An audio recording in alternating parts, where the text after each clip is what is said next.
You probably owned one. Loud, red, shaped like a wedge, plugged into the wall by a cord that never quite reached the top of the stairs. In the 1990s, it lived in a hall closet in what felt like every house in America. And almost nobody who owned one knew that it wasn't the first of its kind, wasn't the most advanced of its kind, and very nearly didn't get made at all. This is the story of the Dirt Devil Hand Vac, a cheap plastic gadget that outsold machines built by companies 100 times its size, quietly rewired how ordinary people thought about cleaning, and ended up owned by a corporation on the other side of the planet that you've almost certainly never heard of. Let's get into it.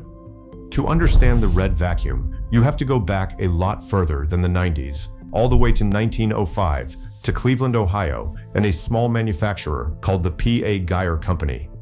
Geyer didn't start out chasing dirt. It was a punch press shop. But within a few years, it pivoted into the newest household obsession of the era, the vacuum cleaner, and started selling machines under a single confident trademark, Royal. For the next several decades, that name did fine. Heavy, all-metal, built to last, priced like it. In 1937, the company put out something genuinely ahead of its time, a handheld vacuum called the Royal Prince. Think about that for a second. A handheld vac, decades before the one you remember. It was metal, it was expensive, and it was aimed at people who wanted the best. For a long stretch, that was the whole personality of the company. Serious machines for serious money. By the 1950s, the business had been renamed Royal Appliance Manufacturing, and it settled into a comfortable, forgettable middle age.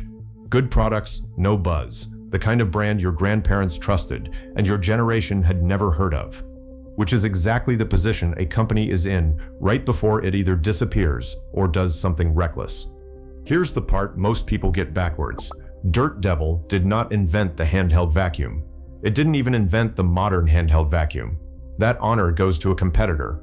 In 1979, Black & Decker released the Dustbuster, a small, cordless, rechargeable vac you grabbed off a wall mount to clean up crumbs. It was a genuine phenomenon, and it created an entirely new category out of thin air. Suddenly, you didn't drag a full machine across the house for a spilled sugar bowl. You just grabbed the little one. So Royal watched a category get invented. A category it had technically pioneered 40 years earlier with the Metal Prince, and it was late to its own party. The company had a choice: play it safe with the expensive metal machines it already knew how to build, or gamble on something completely different. To their credit, they gambled. They reserved the premium Royal name for industrial buyers, and they built something new for regular people.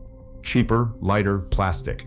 And an advertising agency gave it a name with a little bit of danger baked in: Dirt Devil.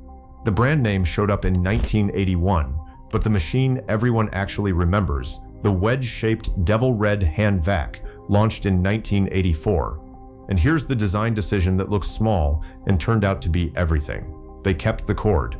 The Dustbuster was cordless, and that sounded better on paper. Freedom, no plug, but early rechargeable batteries were weak and they faded fast. A cordless handheld in 1984 gave you a burst of gentle suction that got worse by the second and died before the job was done. The Dirt Devil, plugged into the wall, didn't fade. It pulled hard, and it kept pulling as long as you held the trigger. So the worst idea, the old-fashioned cord, quietly delivered the one thing people actually wanted, which was power that didn't quit. Wrap that in eye-catching red plastic, price it so a normal family didn't have to think twice, put it on television constantly, and you've got the recipe for what came next. And what came next was not normal. Royal Appliance had spent decades as a quiet also-ran. The Dirt Devil changed the trajectory of the entire company. Those devil red hand vacuums sold and sold and sold, and on the back of a single product line, the company climbed to the number 3 position in the American vacuum industry, behind only Hoover and Eureka, two giants and a plastic wedge nipping at their heels. The Hand Vac became the best-selling handheld vacuum in the United States. Over the years that followed, the line moved more than 20 million units. Brand recognition climbed to the kind of number most companies only dream about, with the name Dirt Devil recognized by nearly the entire country. Not bad for a machine that started life as the budget alternative to the company's own good stuff. That success bred a whole family, a broom-style vac in the late 80s that mixed sweeping and suction, an upgraded Ultra Hand Vac in the mid-90s with a stretch hose and a crevice tool tucked inside, uprights, stick vacs, canisters. But the anchor, the thing that carried all of it, was always that original red handheld sitting in the closet.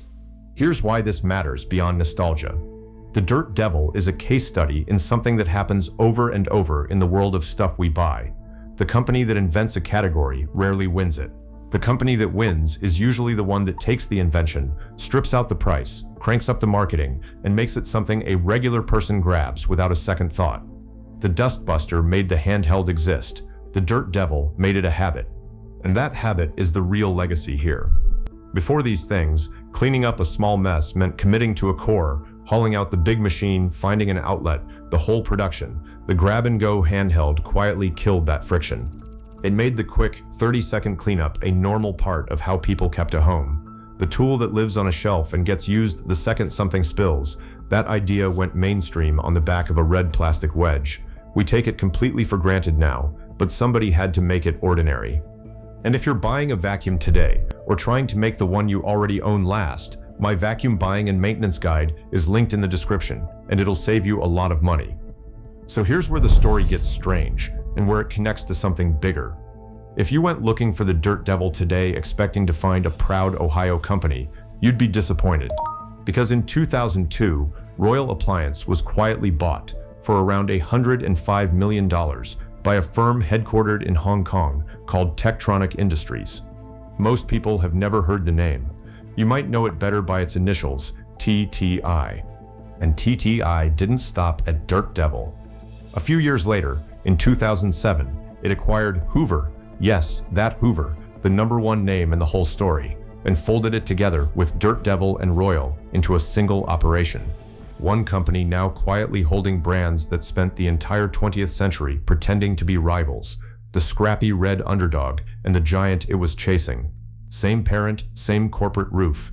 If you've seen our video on how a handful of vacuum brands are secretly the same company, this is the other half of that story. The Dirt Devil is one of the threads that got pulled into that web. The plastic wedge from your childhood closet didn't just survive, it got absorbed. So the machine that felt like the ultimate scrappy American underdog, the budget red gadget that outran Hoover, ended its independent life as a line item in a global portfolio, sitting on the shelf next to the very company it once embarrassed. That's the arc of the forgotten 90s vacuum. A 100-year-old company nobody remembers. A category it invented, lost, and then reclaimed with a cheaper, louder, redder version.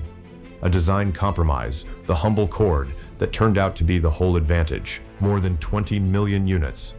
A climb to #3 in the country, and a quiet ending under a corporate name almost nobody can pronounce. The next time you see one of these in a thrift store, or at the back of a relative's closet, pick it up. It's not just a cheap old vacuum.